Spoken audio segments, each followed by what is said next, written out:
여러분 안녕하세요. 참빛교회 성경 공부 함께 하시는 여러분들 주님의 이름으로 환영합니다. 오늘 저희가 함께 나눌 말씀은 신명기에 관한 말씀입니다. 저희가 성경 일독을 하면서 저희가 지금 이제 함께 읽어야 되는 내용이 신명기인데 이 신명기를 전체적으로 한번 보고 왜 하나님께서 이렇게 많은 율법을 저에게 주셨는지를 우리 한번 살펴보도록 하겠습니다. 여러분 신명기라는 그 말 자체가 신명기 새로운 명령이라는 그거거든요. 근데 사실 이 단어의 그 원어 뜻을 이렇게 살펴보게 되면 헬라어의 뜻을 살펴보게 되면 다시 주는 새로운 법이다라는 그렇게 해석을 할 수 있어요. 그러니까 다시 하나님께서 이스라엘에게 알려주고 있는 그 법을 이야기합니다. 우리가 쭉 지난 몇 주 동안 봐왔듯이 이제 애굽에서 있었던 이스라엘이 이 출애굽을 하게 되고 시내산에서 1년 동안을 지내면서 하나님께서 그들에게 율법을 주셨어요. 그리고 성막을 어떻게 만들어야 하는지를 알려주셨습니다.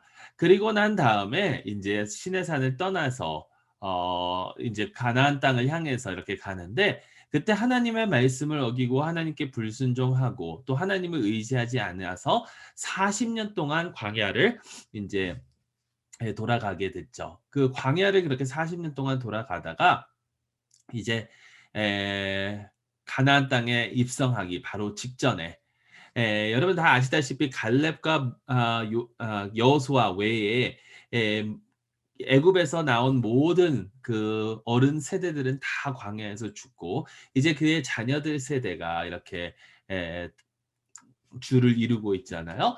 그러다 보니까 이제 그 세대가 다시 하나님의 말씀을 듣는 거예요. 다시 하나님의 말씀을 듣고 이 하나님의 말씀을 가지고 이 땅으로 들어가서 거기서 하나님께서 원하시는 나라, 하나님께서 원하시는 그 사회를 만들기 위해서 이렇게 다시금 그들에게 율법을 알려주고 있는 겁니다. 이게 모세가 마지막 이스라엘에게 권면하는 그런 장면이에요. 어떻게 보면 신명기는 전체가 다 모세가 이야기하는 모세가 이스라엘에게 알려주는 그러한 내용입니다. 자, 근데 이것을 크게 세 분야로 나눌 수가 있거든요. 첫 번째 1장부터 11장. 1장부터 11장에는 어떤 내용이 나오냐면 모세가 이스라엘이 전에 하나님을 배반하고 하나님께 불순종했던 것들을 이제 알려줘요. 하나님께 불순종했던 것들을 알려주면서 너희는 너희 부모 세대와는 다른 모습으로 이제 살아라라는 그러한 도전을 그들에게 주어 줍니다. 그러면서 다시 이 십계명도 얘기해 주고 그리고 또 너무나도 잘 아는 그 셔마라는 그 말씀 신명기 6장 4절 이후에 나오는 그 말씀을 이야기하죠. 여기서 셔마는 들으라는 거예요. 들으라. 들으라 이스라엘아. 셔마 이스라엘. 그렇게 그 6장 4 절이 시작을 해서 셔마라고 그러는데 이 셔마가 얼마나 중요하냐면 셔마가 얼마나 중요하냐면 이스라엘 사람들 유대인들이 지금도 가장 먼저 배우는 그 어떠한 교육을 시작하기도 전에 그 어떠한 공교육을 시작하기도 전에 가장 먼저 배우고 외우는 게 바로 이 셔마예요. 들으라 이스라엘아 너희 하나님 여호와는 오직 한 분이시다. 그러면서 그 하나님을 몸과 마음과 뜻을 다하여 사랑해야 된다라는 거죠. 자, 이것을 어렸을 때만 그렇게 배우는 것이 아니라 매일 두 번씩 다시 리마인드 시키고 다시 외웁니다. 그러면서 자신들의 그 충성심이 어디 있느냐, 어떤 신에 있느냐, 어디에 우리가 충성할 거냐라는 것을 되새기는 거예요. 그러면서 하나님께, 여호와 하나님께. 왜냐하면 이스라엘이 지금 이제 들어갈 그 가나안 땅에는 여러 신들이 있습니다. 나온 자기들 자신들이 나온 그 애굽 땅에도 여러 신들이 있었는데 이제 이 가나안 땅에 들어가면 거기에는 여러 족속들이 있고 그 여러 족속들이 자신들의 그러한 토속 신앙뿐만 아니라 여러 신들을 섬기고 있다라는 거죠. 근데 그러한 신들을 들어가서 그 땅의 그 신들을 따를 것이 아니라 너희는 여호와 하나님 한 분만 바라보고 여호와 하나님 한 분만 섬기라는 거예요. 그래서 이 셔마에는 크게 두 가지 이 중요한 단어들이 있거든요. 그래서 6장 4 절을 보면 어떻게 시작하냐면 셔마 들으라라고 시작하고요. 6장 5절을 보게 되면 사랑하라라는 그 단어로 시작을 해요.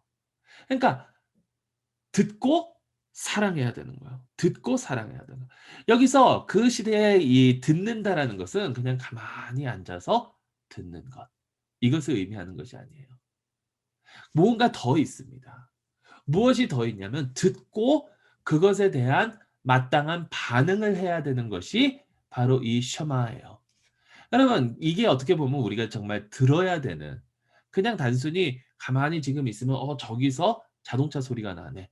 지금 가만히 있는데 저기서 에어컨 돌아가는 소리가 나네.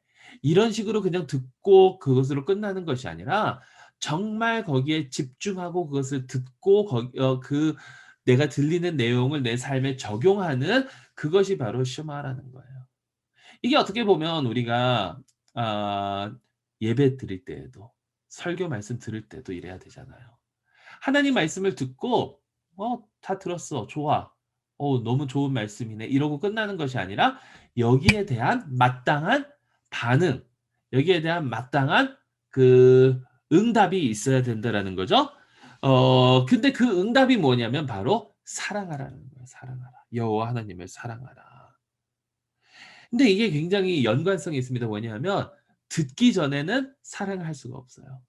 근데 사랑 없이는 제대로 들을 수가 없어요. 그러니까 다시 말해서 사랑 없이는 순종할 수가 없다라는 거예요. 그러니까 듣고 순종하는 삶, 이 삶을 살라라고 지금 모세는 이스라엘에게 전하고 있다라는 거죠. 자, 그러면서 이제 12장에서 26장, 12장에서 26장에 여러 가지 율법들을 모세가 이야기합니다. 다시 이야기하는 거예요. 그 레위기, 또 출애굽기, 또 심지어는 민수기에 나왔던 그 내용들을 지금 다시 이들에게 이야기하고 그러면서 어떤 얘기를 하냐면 이 법을 지키는 것과 지키지 않는 것에 대한 그 결과물이 다를 거다라는 거. 하나님의 율법을 듣고 그것을 순종하면서 지키면 축복이고 하지만 순종하지 않으면 저주의 삶을 살 수밖에 없다라는 것을 인제 이야기해 주고 있죠. 여기에는 뭐 여러 가지가 있습니다. 예배에 대한 하나님께 어떻게 제사 드리고 하나님께 어떻게 예배 드릴 것이냐, 그리고 어떻게 그 사회의 구성을 만들고 리더십들을 세울 것이냐, 또 사회적 정의, 사회 정의에 대한 그런 내용들도 나오고요. 그다음에 다시 예배에 대한 내용이 다시 또 나오는 것을 보게 돼요. 근데 이 모든 것을 지키면 하나님께 축복을 받고 어기면 하나님께 저주를 받는데 이것에 대해서는 잠시 후에 조금 더 나누도록 하겠습니다. 왜 이렇게 많은 율법을 주는가? 총 613개의 율법이 있거든요. 총 613개의 율법이 있는데 아니 뭘 그렇게 많이 이 율법을 얘기하고 있는가? 잠시 후에 그 이유에 대해서 좀 더 설명을 드릴게요. 근데 거기서 인제 넘어가는 것은요. 27장에서 34장의 내용인데 27장에서 34장의 내용을 보게 되면 모세가 인제 그 이스라엘 앞에 "너희가 결단하라."고 얘기를 해요.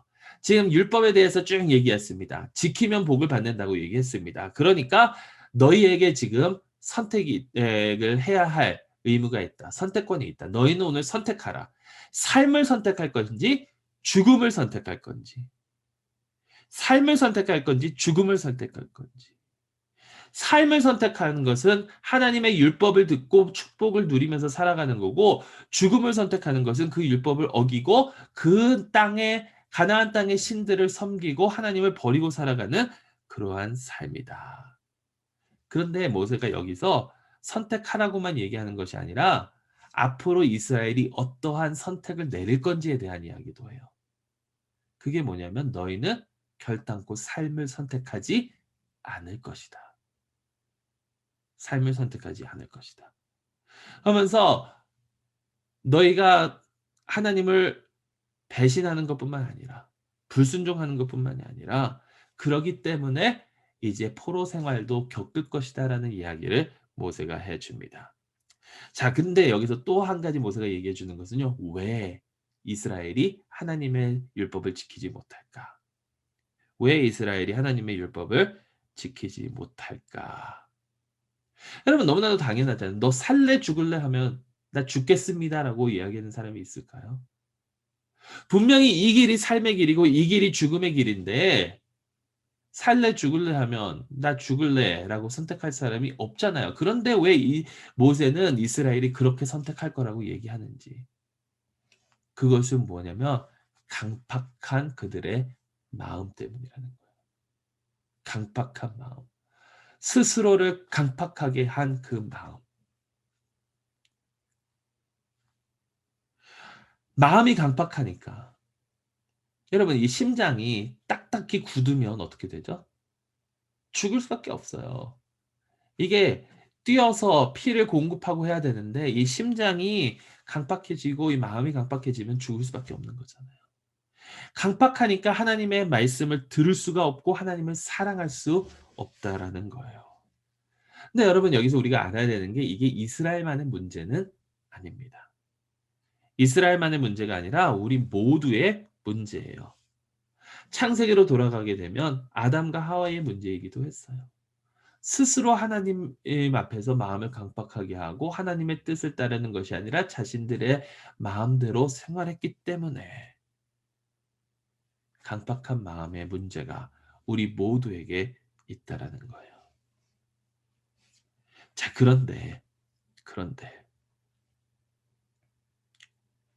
여기에는 또 하나님의 약속에 대한 하나님의 신실하심에 대한 이야기도 또한 나옵니다. 그게 뭐냐면 하나님께서는 언젠가는 이 강팍한 마음을 바꿔주실 거라는 거예요. 강팍한 마음을 소프트하게 만들어 주실 거라는 거예요. 그래서 듣고 사랑할 수 있도록. 에스겔 선지자는 어떻게 표현을 했냐면 돌처럼 딱딱한 이 심장을 하나님께서 새로 살아 숨쉬는 심장으로 바꿔주실 거라고 이야기를 했어요. 그러면서 이 신명기의 이야기가 끝이 납니다. 모세가 이제 마지막으로 산에 한번 올라가서 그 약속의 땅을 내려다봅니다. 본인은 갈 수 없기 때문에. 그러면서 여호수아가 새로운 리더로 인제 선택이 되고 모세는 거기서 생을 마감하게 되죠. 그러면서 이 모세오경이라고 하는 토라도 여기서 막을 내리게 됩니다.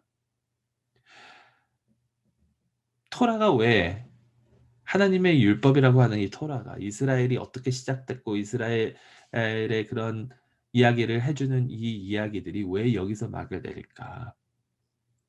이 토라는요, 이 율법은요, 약속의 땅 밖에서 하나님께서 우리의 마음을 변화시켜 줄 것을 기대하고 기다리는 사람들을 위한 것이기 때문이에요. 자, 그렇다면 아까 말씀드렸던 것처럼 왜 이렇게 수많은 율법들이 있을까? 어차피 지키지도 못하는데 왜 하나님께서는 이렇게 수많은 율법들을 우리에게 주셨을까? 여러분, 그것을 이해하기 위해서는요, 우리가 그 시대의 율법이 어떻게 됐는지를 좀 살펴봐야 되거든요. 법들을 그 시대 사람들이 어떻게 이용을 했는지. 사실 613 개의 율법, 뭐 많다고 생각하면 많지만 사실 그렇게 많은 것이 아닙니다. 여러분, 미국의 법이 몇 개인지 아세요? 훨씬 많아요. 수만 개는 될 거예요. 수만 개는 될 거예요. 대한민국도 마찬가지고. 아니 613 개라는 것은 어떻게 보면 교통법만 하더라도 그만큼 있을 거라고 저는 생각이 돼요. 그러니까 613 개가 결코 많은 법은 아니에요. 그런데 이 모세오경 특경 중에 특히 출애굽기, 레위기, 민수기, 신명기 안에 쭉 나오다 보니까 우리가 굉장히 많고 어렵다라고 느끼는 거지. 근데 참 신기한 것은요. 그 시대의 법을 보면 이게 이스라엘뿐만이 아니라 시리아도 그렇고 바벨론도 그렇고 그 시대의 중동 시대의 그 법들을 보면 그 문명들이 법을 어떻게 사용을 했는가. 이 법은요.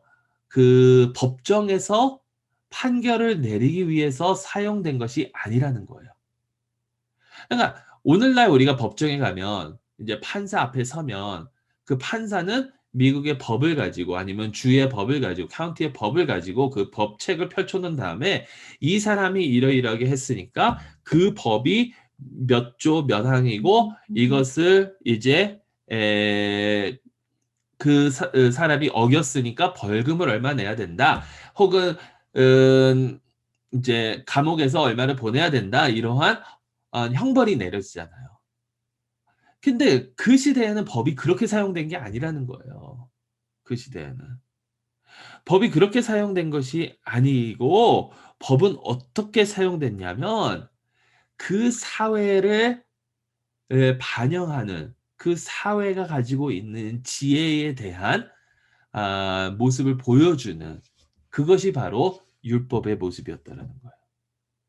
그러니까 모세가 이제 스스로 다 이스라엘의 그 문제점들의 판결을 내릴 수 없으니까 장인이 이 다른 사람들을 세워라. 그래서 이제 다른 그 사람들을 세우는데 그 사람들이 어떻게 되냐면 그 사람들은 어쨌든 우선적으로 정직해야 되고 정의로워야 되고 그리고 지혜가 있어야 된다고 그랬어요. 지혜. 법적으로 법을 잘 아는 그런 법대생이 아니라 지혜가 있는 사람들. 왜냐하면 이 법들은 그 사회가 중요시 생각하고 있는 그 생각이나 철학들을 이해하고 그것을 사회에 적용시킬 수 있는 지혜를 주기 위한 것이기 때문이라는 거예요. 그래서 오늘 말씀 한 군데 볼 텐데요. 신명기서 4장 말씀 잠시 한번 볼게요. 신명기서 4장 5절에서 9절 말씀입니다. 제가 봉독하도록 하겠습니다. 내가 나의 하나님 여호와께서 명령하신 대로 규례와 법도를 너희에게 가르쳤나니 이는 너희가 들어가서 기업으로 차지할 땅에서 그대로 행하게 하려 함인즉 너희는 지켜 행하라. 이것이 여러 민족 앞에서 너희의 지혜요 너희의 지식이라. 그들이 이 모든 규례를 듣고 이르기를 이 큰 나라 사람은 과연 지혜와 지식이 있는 백성이로다 하리라. 우리 하나님 여호와께서 우리가 그에게 기도할 때마다 우리에게 가까이 하심과 같이 그 신이 가까이 함을 얻은 큰 나라가 어디 있느냐? 오늘 내가 너희에게 선포하는 이 율법과 같이 그 규례와 법도가 공의로운 큰 나라가 어디 있느냐? 오직 너희는 스스로 삼가며 내 마음을 힘써 지키라. 그리하여 내가 눈으로 본 그 일을 잊어버리지 말라. 내가 생존하는 날 동안에 그 일들이 내 마음에서 떠나지 않도록 조심하라. 너는 그 일들을 내 아들들과 내 손자들에게 알게 하라. 아멘. 여러분 결국 이 말씀은 뭐냐면 이스라엘이 이 율법을 지켜야 되는 율법을 지켜야 되는 이유가 온 세상에 그들의 지혜를 나타내기 위함이라는 거예요. 이스라엘은 하나님께서 그 제사장의 나라로 부르셨잖아요. 제사장의 나라로 부르셨으니까 하나님을 이 세상에 나타내야 되고 하나님을 이 세상에 대면해야 되는데 어떻게 하냐면 그들이 생활하는 이 율법으로 말미암아 율법이 주는 지혜를 가지고 생활하는 그 공동체 삶을 통해서 다른 나라로 하여금 이 나라는 참 놀라운 나라다. 이 나라는 참 공의로운 나라다. 이 나라는 참으로 좋은 나라라는 것을 보여주라는 거예요. 여러분 잘 생각해 보세요. 613개의 율법인데 613개의 율법이 어떻게 우리의 그 공동체 삶의 모든 것을 이야기할 수가 있겠습니까? 없어요. 몇십만 개가 필요할 거예요. 그럼 우리의 삶의 그런 모든 것을 법으로 통제를 하려면. 하지만 그게 필요가 없는 게 이 613개의 율법은 어떻게 보면 잠언이나 비슷해요. 잠언이나 비슷해요. 이 지혜를 주는 그런 말씀들이에요. 그러니까 여기에 나오는 그 율법 하나의 가운데 그 율법이 얘기하고 있는 그 율법의 정신을 우리가 깨닫고 그 정신을 우리 삶의 다른 분야에 적용하면서 살아가면 된다라는 거죠.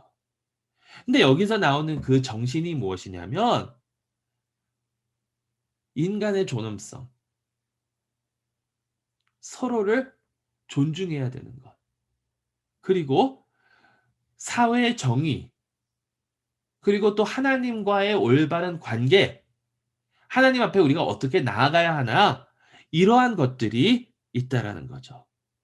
이렇게 살아가야 된다라는 거예요. 이렇게 살아가야 된다는. 이렇게 살면 이 세상과는 다른 삶을 살 수 있기에, 이렇게 살면 이 세상과는 다른 가치의 삶을 살 수 있기에, 아, 하나님을 따르는 저 사람들은 무언가 다르구나. 이렇게 된다라는 거예요. 여러분, 이 율법은요, 우리를 위해서, 우리에게 쓰여진 것은 아니지만 우리를 위해서 쓰여진 것은 맞아요. 우리에게 우리가 이러이러하게 지켜야 된다라고 쓰여진 것은 아니지만 우리를 위해서 이것에서 지혜를 얻으라고 쓰여진 것은 맞다라는 거예요. 여기에 나오는 그 사회적 그런 상황들이나 이러한 모습은 실질적으로 우리와는 다릅니다. 다를 수밖에 없어요. 시대가 다르기 때문에, 문화가 다르기 때문에. 그렇지만 여기에 나와 있는 그 사상들, 그 도덕적인 그런 면들은 우리가 서로 지키면서 살아가야 된다라는 거죠. 자,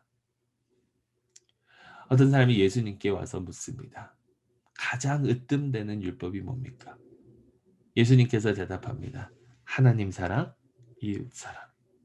그러면서 모든 율법이, 모든 모세와, 율법뿐만 아니라 모세와 선지자들이 이 두 계명에 속하였다. 그러니까 이것은 무슨 말씀이냐면 우리가 생활해야 되는, 우리가 지켜야 되는 그 모든 것들이 실질적으로 율법에 이러이렇게 하라라고 나오지 않았다 할지라도, 또 율법에 나온 것들이 지금 21세기를 살아가는 우리에게 적용이 되지 않는다 할지라도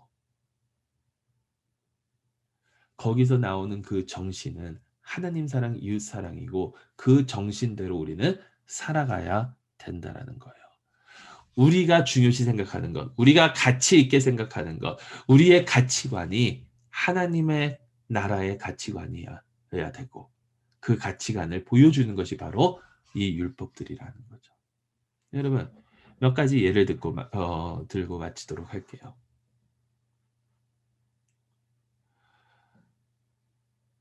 율법 중에 나 외에 다른 신을 두지 말라라고 하신 그 제1계명. 여러분, 이거는요. 우리가 이 세상을 살아가면서 어떻게 해야 되는지, 우리의 마음의 중심에 하나님이 있어야 되는 것을 우리에게 알려주는 거잖아요.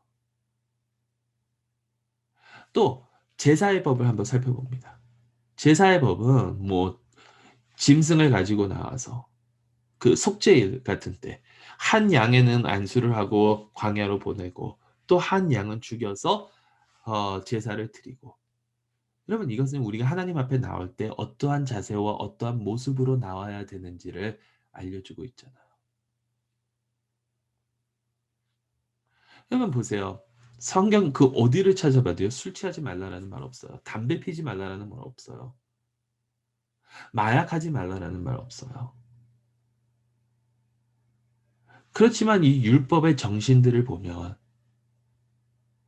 왜 그러한 것들을 합니까? 왜 담배를 피고 마약을 합니까? 사람들이 그것에 의존하게 되잖아요. 나중에는 거기에 중독이 되다 보니까. 그런데 우리가 의존해야 되는 분은 하나님 한 분이시라는 거예요. 그게 율법의 정신이에요. 가난한 자를 돕고 서로를 존중하고 이게 바로 율법의 정신이라는 겁니다. 이 율법의 정신대로 살아가는 것이, 그 율법을 듣고 하나님의 말씀을 듣고 하나님을 사랑하는 마음으로 살아가는 것이 바로 우리가 오늘날 마땅히 해야 되는 그러한 삶이라는 거죠. 내 마음대로가 아니라, 내가 편한 대로가 아니라,